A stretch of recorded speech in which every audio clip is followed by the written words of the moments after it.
My name is Maciej Mazurowski. I'm a faculty here at Duke. Welcome to the Duke Spark seminar. Duke Spark is an initiative at here at Duke University, where our goal is to develop and help with implementation of AI algorithms in medical imaging. Here's the website and our social media. So please stay in touch. If you're interested in getting involved, whether you're at Duke or outside, let me know.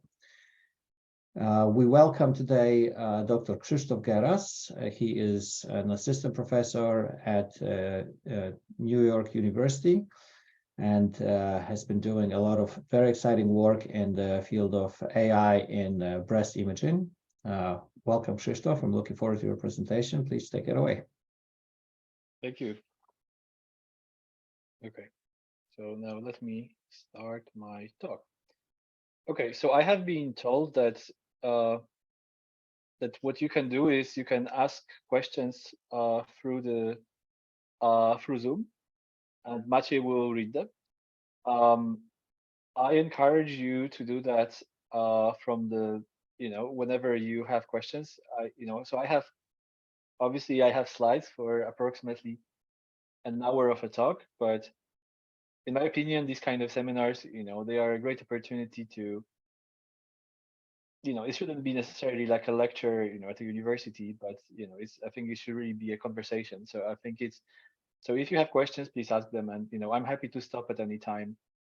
We don't even have to go through all my slides. I'm more interested in everybody learning something interesting than just me giving my talk. Okay, so Krzysztof, yes, please, to everybody, please ask the questions in the Q&A section of Zoom. And Krzysztof, if you just want to take a pause, and if there are any questions at that time, if you want to answer them, that'll be great. Sure. So I will see them. Okay, so I'm assuming, am I going to see them? Because I can't see anything right now. Okay, but anyway, so maybe let's get started, and we'll see what it's going to look like. I think we'll manage. Okay, so okay, so so the title of my talk is Towards Solving Breast Cancer Diagnosis with Deep Learning. I know it's a little bit provocative, because I think we haven't really yet solved it, and I don't think we are that close to solving it. But what I would like to talk about today is some of my experiences in working on this problem for the last 7 years now. And I would like to share them with you. I would like to share the wisdom that I drew from that research, and maybe get some ideas from you as well.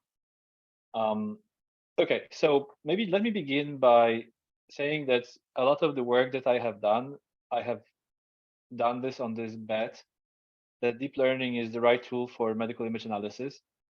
And I think at this point, I think it is completely obvious to everybody. I think it wasn't so obvious a few years ago. But I think it's still worth reflecting why deep learning is actually the right thing to do in medical image analysis. And I think the one attractive way of thinking about it is that every potential learning problem or learning task we can put on this plane, where on the x-axis we have some kind of abstract difficulty of the task, and on the y-axis we have a number of available data for training a model to learn that task. So if we consider this bottom left corner, this is where all of these classic machine learning methods are, and they are sufficient, right? So if you had something where you can train a relatively simple machine learning model, like a decision tree or logistic regression, and it's not a very hard task. You don't have very much data. You just do it, and it will work reasonably well. But it's not really that interesting, right?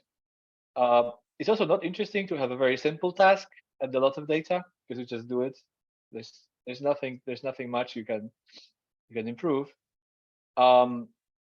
On the other hand, if you have a very hard task and you don't have you have very little data, then you just can't do anything, right? Regardless how clever you are, you're just not going to solve that question. So maybe it's, or at least not to the sufficient level that it's actually interesting what your answer is.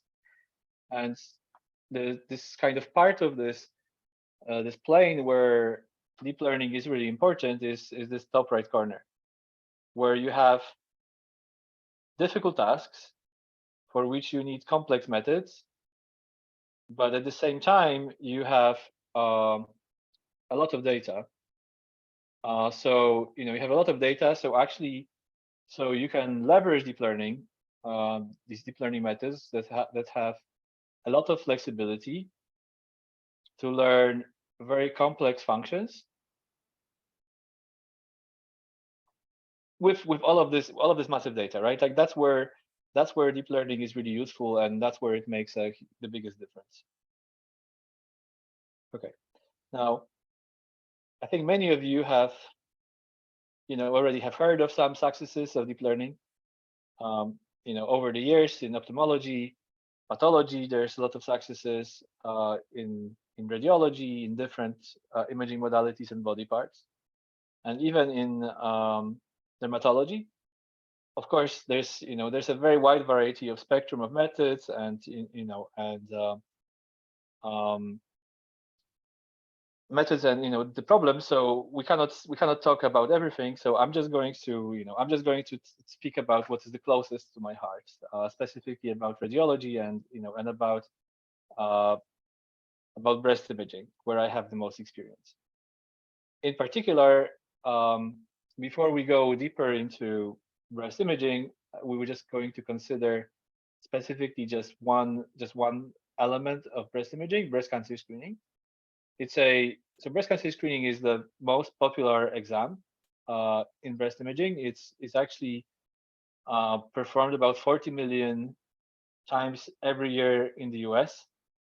So it's incredibly common. There's a lot of data with that kind of exam. It's actually very impactful in terms of the number of cancers diagnosed. So majority of the 250,000 women who are diagnosed with cancer actually are diagnosed through breast cancer screening. And it's very important to do it well, because if we detect this cancer early, then we can actually save a lot of lives of women who die because of breast cancer.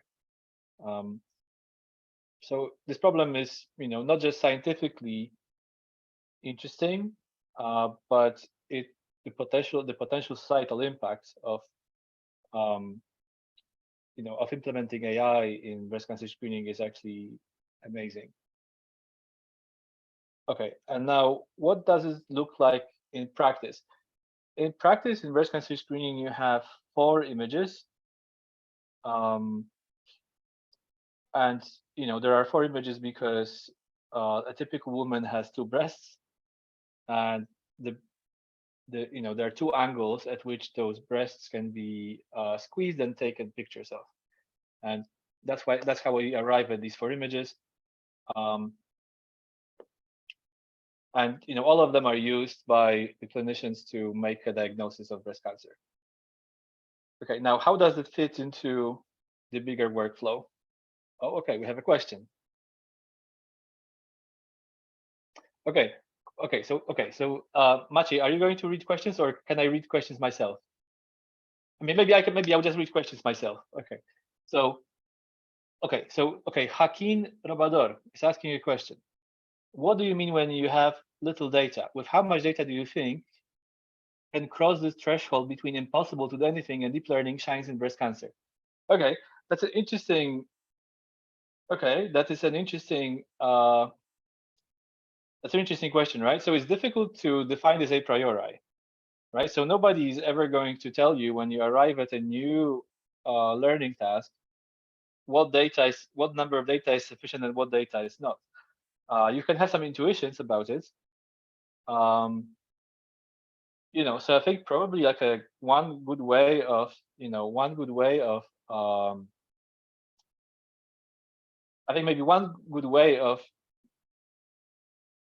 maybe as a proxy that you can use is to ask yourself, how many images does a human need to learn the task, right? So, for example, we know that in breast cancer screening, the the residents learn from hundreds, if not thousands, of images, right? So before they actually, so before before a medical before radiology resident is considered to be like a uh, fully trained expert in breast cancer screening. They go through some kind of basic training during their med school. Then they go through 3 years of training as residents, where they learn generally radiology, including breast imaging. And then there's 1 more year of fellowship training, right? So in this entire process, they look at hundreds, if not thousands, images, right? So my short answer is to estimate that number, like a human is a good proxy, or at least a possible proxy. Okay, so I think we can consider this answer. Okay, but how does this fit into this entire workflow, right? So screen mammography is the first step in this imaging workflow. Then if it's possible to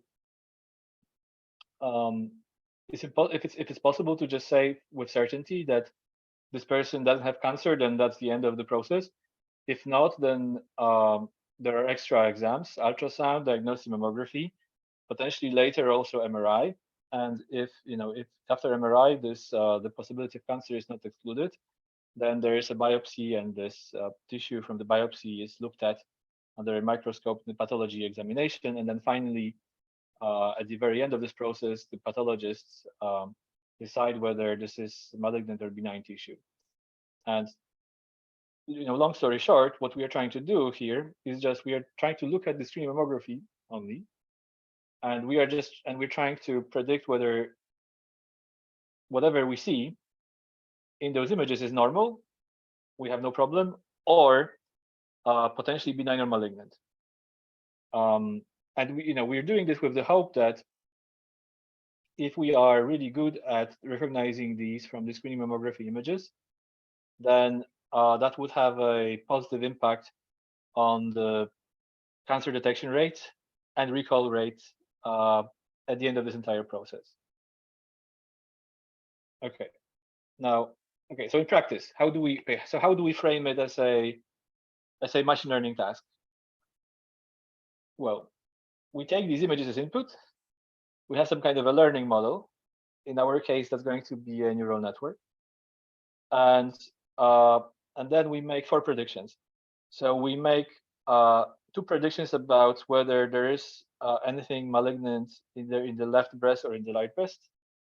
And we also have an auxiliary task that's indicating whether the neural network is capable of finding something benign in either of the breasts. So we don't really care about benign findings so much in clinical practice, but it is still useful to train the model to detect them, because it just provides an additional learning signal in the same way, kind of in a way similar to multitask learning. Okay, so at this point, I think when I defined all of this, many of you have trained neural networks in the past. Maybe some of you even, maybe even with medical images, and you've downloaded PyTorch, you downloaded some data from the internet. You might think, okay, so like why is this guy even like talking about it like it's a research project, right? Like easy to download PyTorch and and train some models, right? So it's I think some of you, those of you that are the most experienced, that's a little bit hard, right? So practically, I think there are 2 problems. One is that even though there's a lot of data, there's a lot of medical data.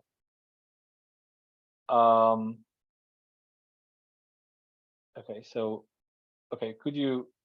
I'm not going to answer this question. So even though there is a lot of medical data, it's actually a lot of this data is not useful to the public, right? Because it lives somewhere in some in some server of of a hospital system.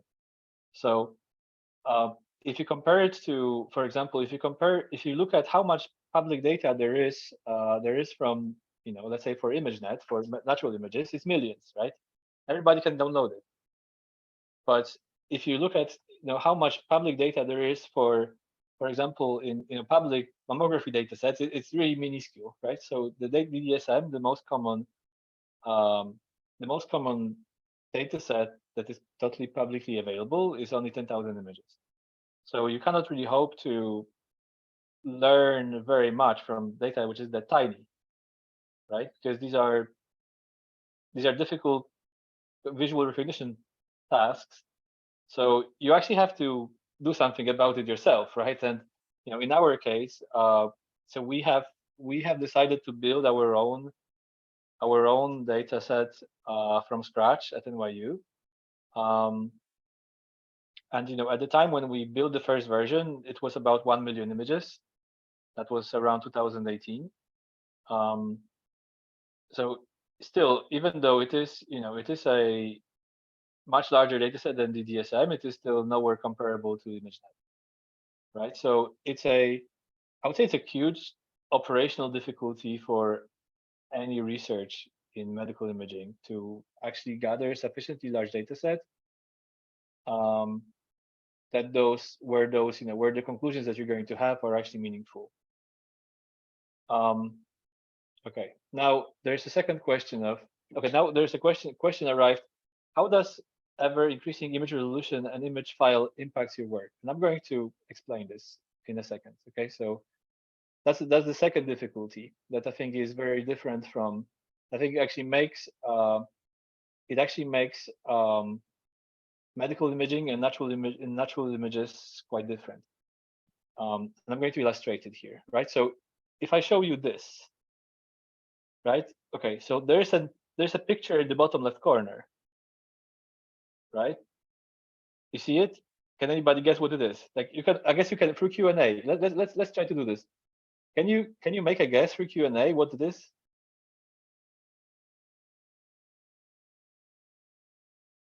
Okay, I'm not sure. Okay, guys, try to make a guess.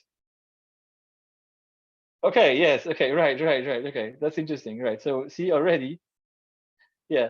So already, right? Like so many of you made a correct guess, and I think that's actually quite remarkable that you did, right? Because this is such a tiny image. That's such a tiny image, right? And you were still able to make this, to make that guess, and you did correctly. So there's a really amazing there really exists this amazing property of natural images that they can be compressed so much, and you can still recognize them. And that's just not the case for medical data, right? So you cannot expect anybody to make any kind of diagnostic prediction of the image of this size.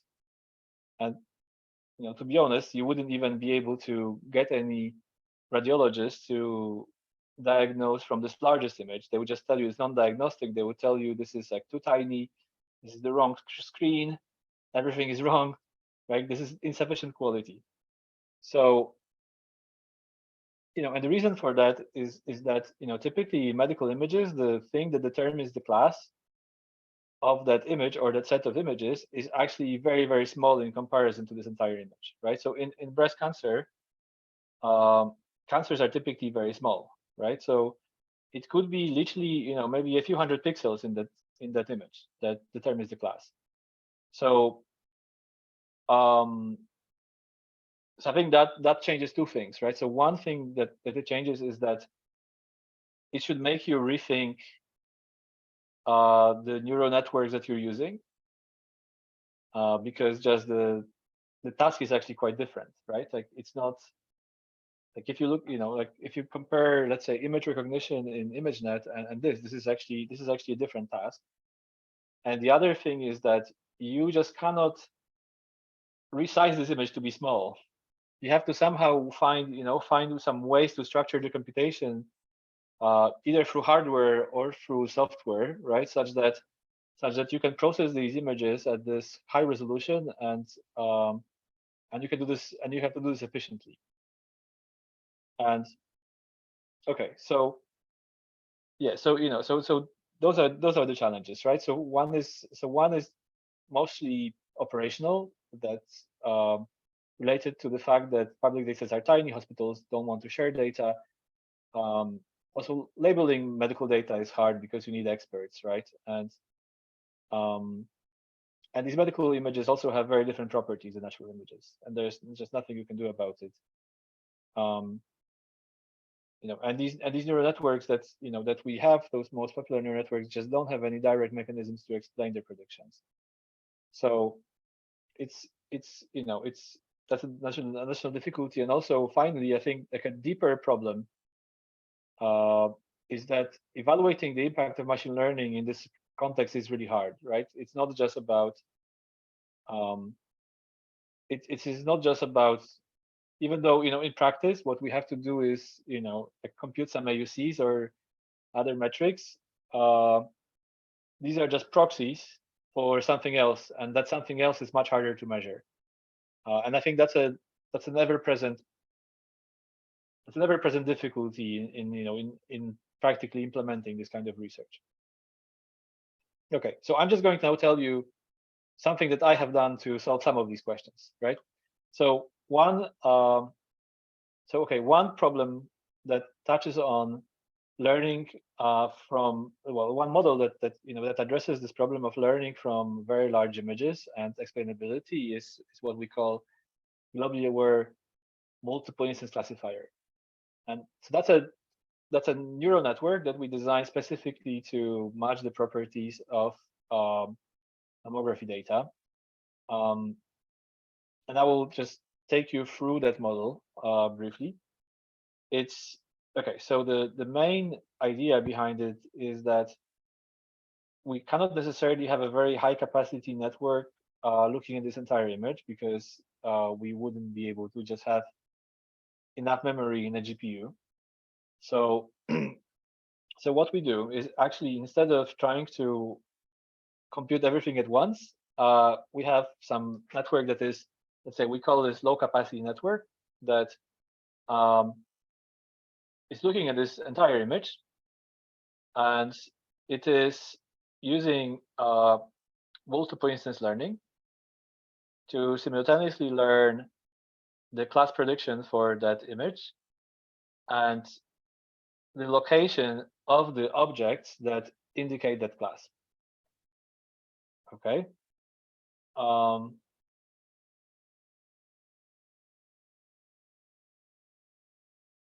right. Okay. So now, okay. So maybe let me pause here. So okay, there's a question. Okay. So okay, so maybe there were two questions. Okay. So how does the ever increasing image resolution and image file size impact your work? I think that already I answered. The other question is, would it be helpful if prior to training the classification model, we apply detection model to roughly localize the regions of interest? Okay, so that's obviously a good question, right? So one answer to this is yes. If it would be useful if you assume that you always have the localization labels, right? So if you can assume that, then essentially what you would do is you would learn the localization, and then you would have some kind of aggregation to aggregate these localizations. Here, what we are assuming is that we don't have, let's say in this specific paper, right? We are assuming that we don't have these localization labels, and we want to actually learn these localizations through multiple instance learning, right? That's a very important part of this approach. That if we, so it is kind of, let's say I'm kind of not talking. I'm not going to talk about this a lot because this is not my invention, right? But people have noticed that if you have a sufficiently large data set, and you carefully construct this network, then if you learn only from the class, from the labels indicating the class for the entire image, you can actually fairly accurately uh, identify the parts of the image that indicate the class. In this case, you can fairly accurately indicate the location of cancer, even though they were not, there were no, never any cancer labels, right? So we are basically just, in this paper, we are depending on that effect, but it's not our achievement in any way. So here, okay, so here in this model, we assume that, so we assume that multiple instance learning gives us these locations of suspicious parts of the image that are worth looking at further. We extract them, and then we look again at the suspicious regions with what we call a high capacity local network, right? So we have, because this is a small subset of this entire large image, we can apply some heavier neural network, and then we can use the attention mechanism to integrate information between different patches that we extracted. And then finally, we can, we can fuse the information from both global and local labels. I mean, for both global and local module. And that works very well, actually, right? So, and I think the attractive thing about this model is also that it is very easy to train. So we don't do, like, training this model is very easy, right? So we basically just simultaneously train this model to optimize this, the prediction from the global network, from the local network, from the fusion. Plus, we add some regularization to those saliency maps, right? So that they are contiguous. But it's very simple, right? So I think in this paper, I think in the final version, we just use the L1 loss. So it's nothing, it's nothing that you wouldn't have seen before. You could also add some other regularizers, like maybe total variation or something, that whatever you like. But I think in practice it's not important. It's a very easy model to train, and it actually works. So like I said, like this model is never given locations of cancer during training, but like you can see in these two images, it's actually localizing cancer fairly well. So it is not always capable of distinguishing between malignant lesions and benign lesions, because these lesions are actually fairly similar, right? But it is at least correctly identifying their location. And even, okay, so in some, I mean, maybe we won't go into great detail about all of the numbers in this table, but the important part is that even though this is even like I said, this model is only learning from the labels indicating the class of an image. It is actually outperforming some localization models, right? Some models that are actually learning from the location of the cancers, right? So it's a very accurate model. And also because of how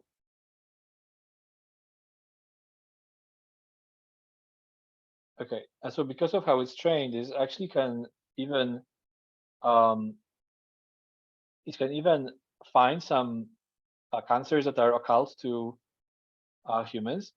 That's one example. So this is a case of a woman that had this dense breast tissue, and the radiologist who was looking at her concluded that this dense tissue is obscuring potentially something that is dangerous. So she should have an ultrasound, and in the ultrasound the cancer was found, indeed. But but our model was actually, I mean, but when we run our model, this model is actually correctly indicating the location where the cancer was found later. So I mean, I think this is, so I think I wouldn't say that this is, like a very definitive proof that we are finding occult cancer with these kind of tools, but at least it's an indication that it is possible. Okay, so there is a question from Santiago Pires. Okay, in your experience, what is very important to achieve? Good robustness and generalization? does any particular type of normalization and resampling play a big role here? Okay, I think both of them are important. Does renormalization and resampling play a big role? I'm not sure, to be honest. I think, okay, so I think if you mean, okay, I'm not sure what exactly you mean about normalization here. I imagine maybe like image normalization. Okay, so I tend to think, okay, so, okay, let me put it this way. So I think traditionally there's like a strain of people in the biomedical imaging community who is very interested in image harmonization, normalization, um, like making the data somewhat more uniform with some computational methods. I tend to think myself that this is misguided.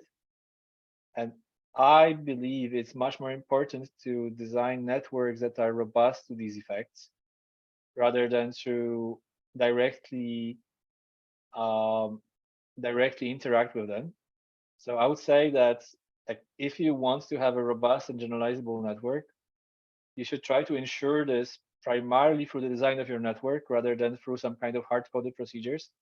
I think you're probably much better off doing that than trying to like hand design some kind of ways to normalize the data. I mean, both are important, but I mean, you can achieve, to a certain degree, they are exchangeable. If you have very good normalization procedure for the data, I think you can also go very far with that. But I think it's typically smarter to, to try to be better designing the neural net rather than to design this cleaning procedure.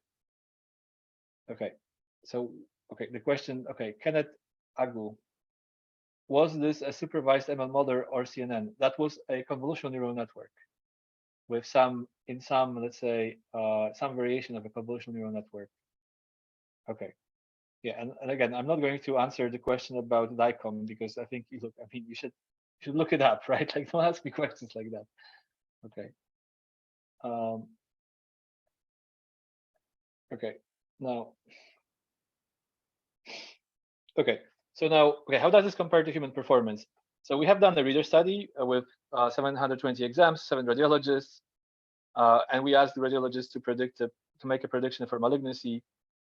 They're reasonably good, right? They are, these are good radiologists, and we plot the ROC curves and the precision recall curves for 7 of them, and then we looked at what happens when we make the predictions, where we basically create hybrid predictions between the radiologist and neural network, where we basically just average their predictions, right? And we found that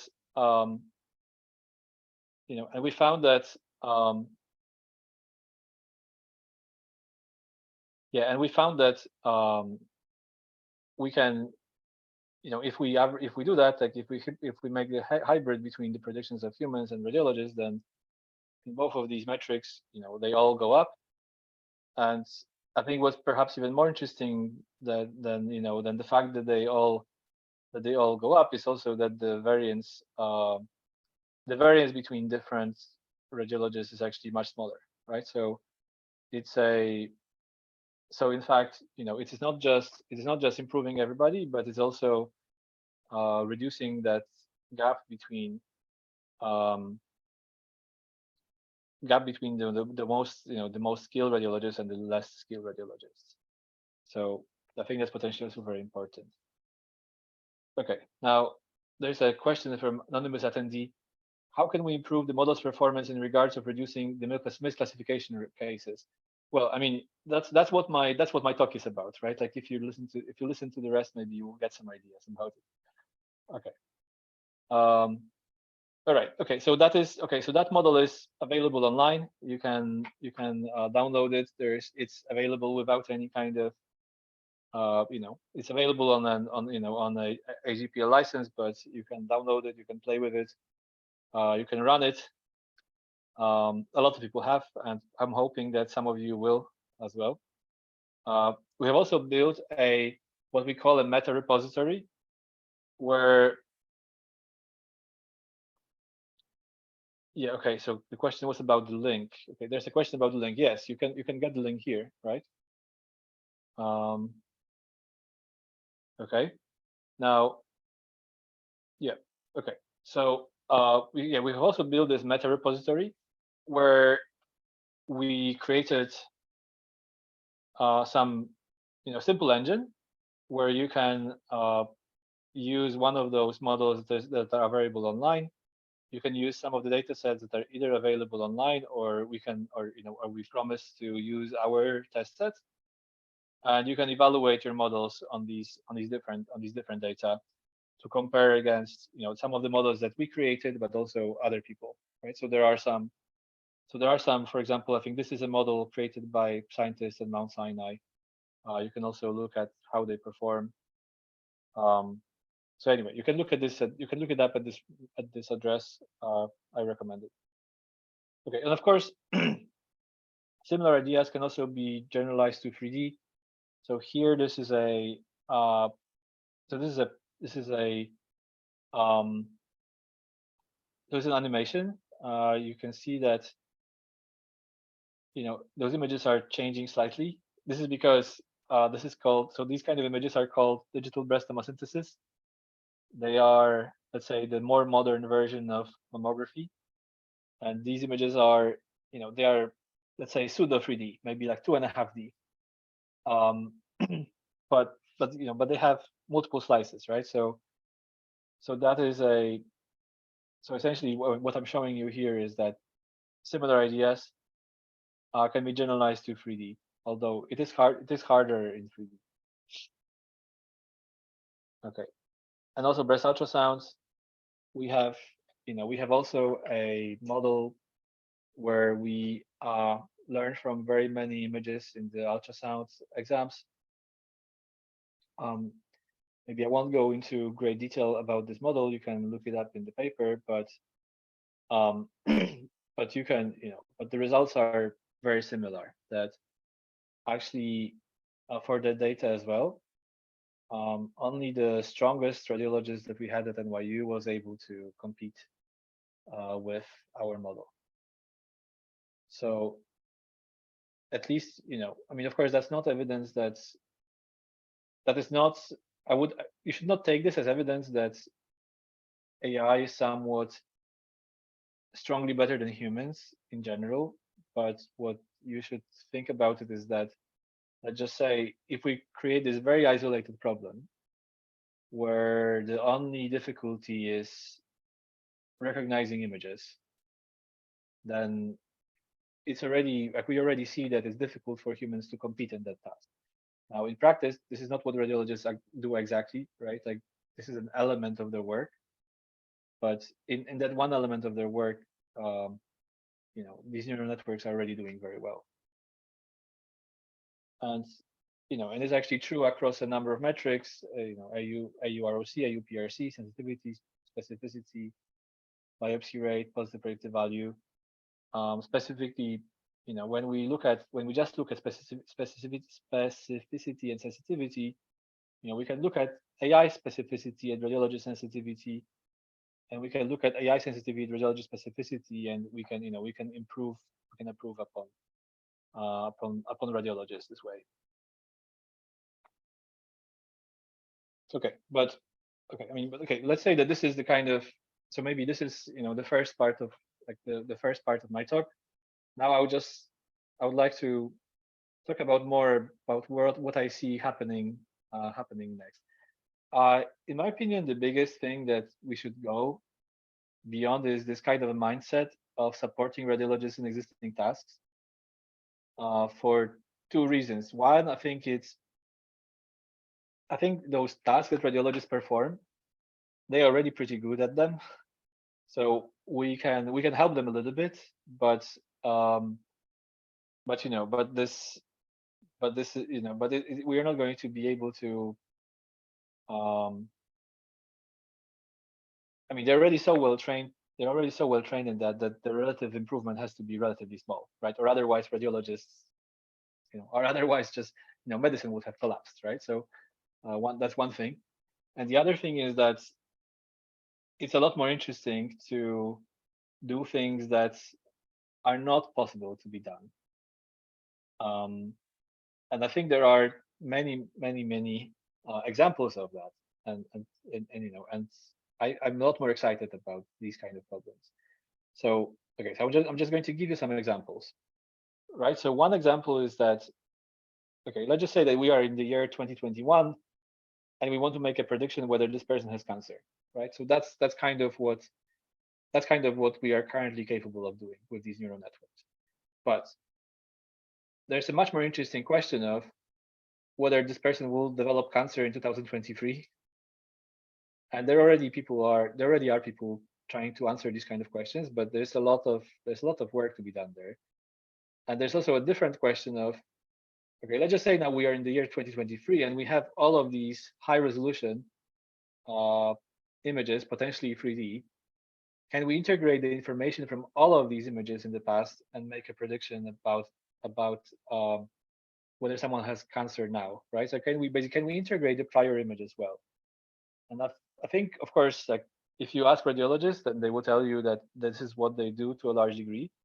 But this is actually a very difficult visual task for humans because these images are really large, right? And how you track those changes in the fibroglandular tissue, I think is very heuristic, right? It's very difficult in practice. I think this is something that really AI will be able to do much better than humans are doing.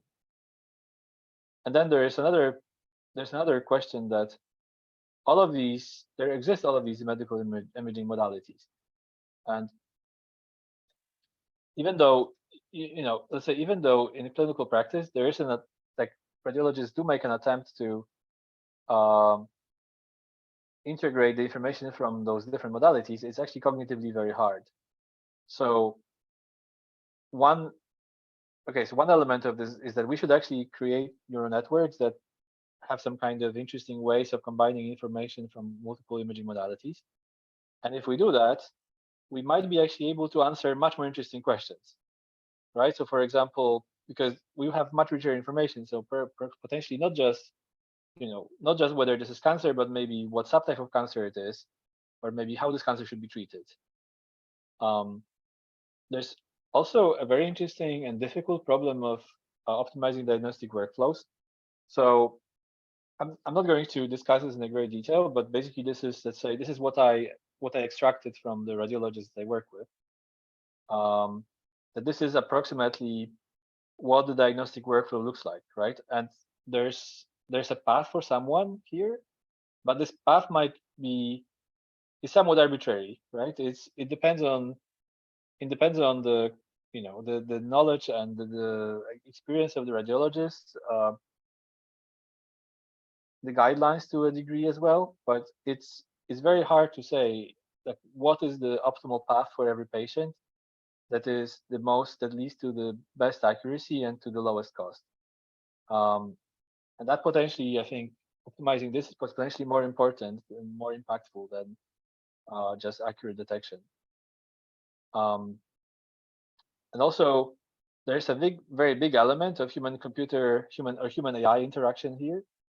How they two should work, right? So whether the AI should be, some kind of a second reader, or whether it should be some kind of a controller, or whether AI and humans should, read those images, maybe, or whether the humans should read the images with the assistance of AI.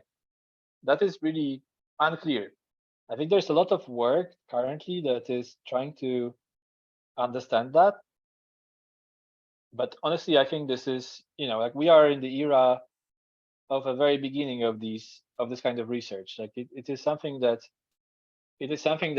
we should anticipate that this kind of work is going to absolutely explode. I anticipate, hundreds of people doing this kind of research in the next decade, or maybe thousands even. That might be one of the most important topics in AI, in my opinion. Okay, and finally, I think something that I would like to share with you and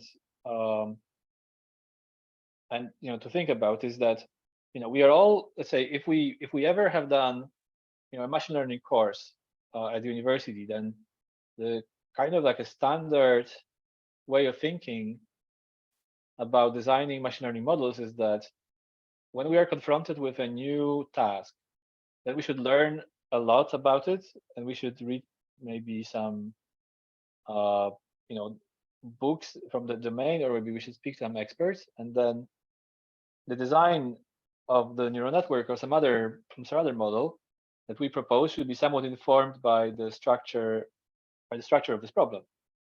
And that is, of course, a reasonable way to think about. But we now have to, confront this fact that whatever knowledge humans have, it is based on, it will often be based on a number of examples that is actually very small. Right now we have neural networks that can learn from millions and millions, or maybe in the future even billions of medical records. We should now very heavily think about the other direction, right? So what can we actually take from the neural networks? How can we extract the knowledge from the neural networks such that we can get some kind of new scientific insights into medicine in general, but also other sciences. Okay, so maybe let me just conclude my talk, and then we'll discuss some questions. Okay, so I think we all agree that deep learning is the right thing to do, and we have done a lot of progress. Models such as GMIC, I think, will be used a lot in the future, but this is still, of course, very far from being solved, and there's plenty of open questions, especially for 3D data and multimodal data. AI is already superhuman in it is actually superhuman in medical image interpretation tasks. It is going to get more and more obvious for everybody in the next few years. Yeah, but we really have to understand how to use these models. Of course, it takes a village to train a neural network. These are some of my collaborators, but there's a lot more that I'm actually that I didn't put in this slide yet. Okay, and if you are interested in what I'm doing, you can follow me on Twitter. I tend to put a lot of things about my work. I put code releases there, papers and everything. And you can, and if you have some question that you are somewhat, I encourage you to ask questions now, but if you have some questions that maybe you're somewhat hesitant to ask now, you can also email me. Thank you. Thank you, Krzysztof, for a great talk. And so I see there is a question here. I want to encourage everybody to ask more questions. Let me actually chime in and maybe ask a little bit more general question, coming back to the beginning of the conversation, right? When somebody asked on how many images are enough, right? And the kind of the proposed proxy. So my question to that is you said, well, a proxy could be how many images are needed by a human, right? So the simple version of my question is why, right? Why do you think that? But let me just elaborate just a little bit, right? Because of course it's very difficult to quantify, right? It's like how many images were actually used for that person to achieve high performance on a task. Because I would argue that it is, let's say, when a breast radiologist learns to interpret mammograms, it is not only the mammograms, right, that are used to train the brain to be able to develop that, right? And then I guess an equivalent of that in neural networks is some kind of pre-training or self-supervised training, other images. And one more example that I'll give is, when you look, for example, at brain MRIs and look for tumors, at least some type of tumors, this is I think a pretty good example of where those things there might be disparity between what humans need and what deep learning needs, is that I would argue that if I showed a graduate student here 10 images with brain tumors, they would actually be pretty decent at finding brain tumors, right? They might not know what kind of tumors they are and what to do with it, but at least finding them. And we know that a completely trained from scratch network would be completely helpless with 10 images, right? So, with all those comments, yeah, well, Okay, yeah, so what do you maybe think? maybe let me ask the first one. Answer the first one. Okay, so of course it's a so like okay, of course a lot of self-supervised learning and pre-training goes into training of a human. So I wouldn't necessarily say that that that maybe looking at how many images it took to train an expert in something is necessarily a good metric for how many images you're going to need to train a neural network.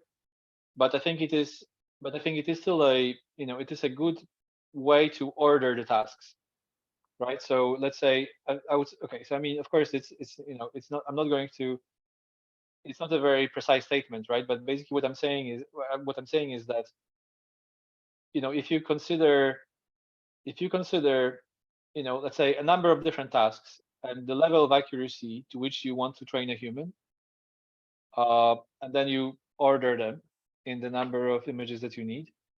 I think it's typically going to be similar to the order of, to the kind of the order of difficulty of the tasks for a neural network, right? So I think in that sense, I think in that sense, it's a useful way of thinking about it. Practically, practically, let's say like a very practical way of, of how I assess whether I should collect more data is, I train with, I throw everything that I have at a neural network. And I try very hard, right? I do all the tricks. I do, like I do like a massive hyperparameter search. I basically just try to train a neural network very, very hard. And then I take a half of the data and try very hard again. And then I see, what is the difference between those 2 points, right? And if I can, if I can see still a sharp increase in accuracy between 50% of the data and 100% of the data, then that's my heuristic for when I'm not happy with the data that I have and I try to collect more. Okay, so I think about the brain tumor and 10 images now. I think there is okay, so I think what's very important to, I guess, understand is that it's okay. So just like okay, so I think just judging this difficulty is somehow it is somehow difficult for us, right? I mean, basically making these kind of guesses without experimenting is somewhat difficult. So now, will you be able to train a model accurately with 10 examples of brain tumors? I don't know, but if you have segmentation labels, then actually the 10 examples is actually not as little as you might think, right? So with, if it's segmentation labels and if it's 3D, it's actually, it's actually much more than, like 10 examples of segmented brains is actually much more than 10 examples of brains with just binary label, right? So maybe okay, Or so maybe localization, right? yeah. Yeah. So it's a so okay, so maybe you won't be able to like train this neural net with 10 examples to be amazing, right? But maybe to already exhibit some some skill, right? I guess that's not impossible. Okay.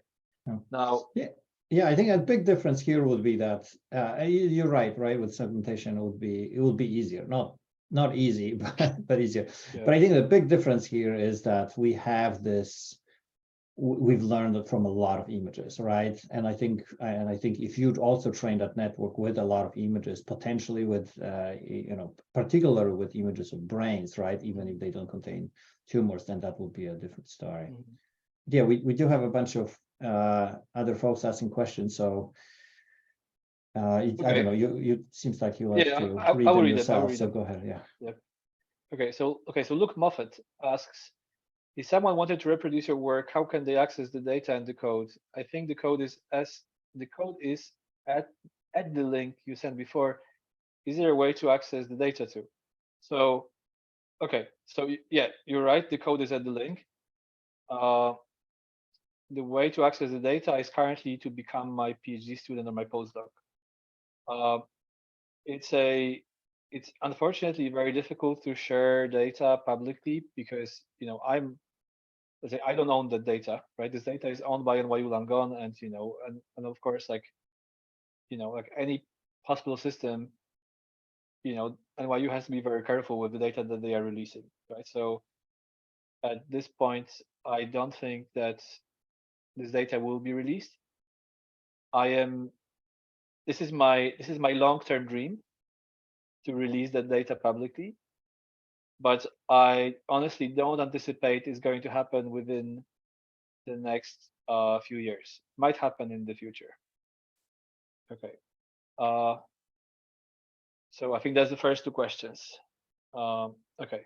Now, can we get the link to the GitHub repo here in the chat? Kenneth, you just Google me, you will find it. Thanks for the talk. Biopsy is the gold standard for labeling between benign and malignant. Do you think AI can get so good that the biopsy is not needed anymore? I do not anticipate that the biopsy won't be needed at all, because you have to remember that radiology is only giving you a view on some aspect of the biology of the tumor, right? So I do not anticipate that you will never need any biopsy, but the hope is that if the AI can become so good, then maybe in some fraction of cases it's going to be so confident that maybe we can reduce the number of biopsy a lot. Okay. Now, okay, an anonymous attendee. You showed that AI is performing so good as a radiologist. Why is AI still not available for the majority of the radiologists worldwide? So I think AI is becoming available for many radiologists worldwide. There is a lot of companies that that productize similar models for a variety of different applications. I think it's just adoption of new technology is always difficult, right? It's just like, look, so think about it this way, like there are already self-driving cars, but most people are not using self-driving cars, right? These problems are not necessarily at this point. I think it's not related directly to, let's say, to the ability to the firepower of AI. I think it's more related to the implementation, that it has to be done in a way that's actually benefiting the patients at the very end of the day. And I think that has to be done with many different considerations, and that's actually very difficult. It's much more difficult than that people would like to admit it, even the enthusiasts of AI like me. Okay. So Krzysztof, if I can chime in here and ask, so yeah, I agree with you that of that sort of a poor correlation between the ability of AI and the current implementation of it. But are there plans for your algorithms, right? Your group's algorithms to become part of a product or create a new product? So we have a study at NYU where we are evaluating it. So it's definitely, definitely it is a I can't talk too much about it because like not all of this is, let's say,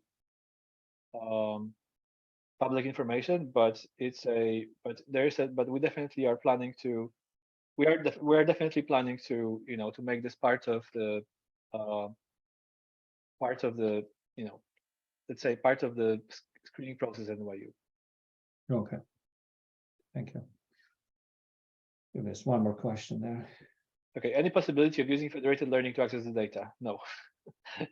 no, unfortunately, no. Okay. Okay, any more questions?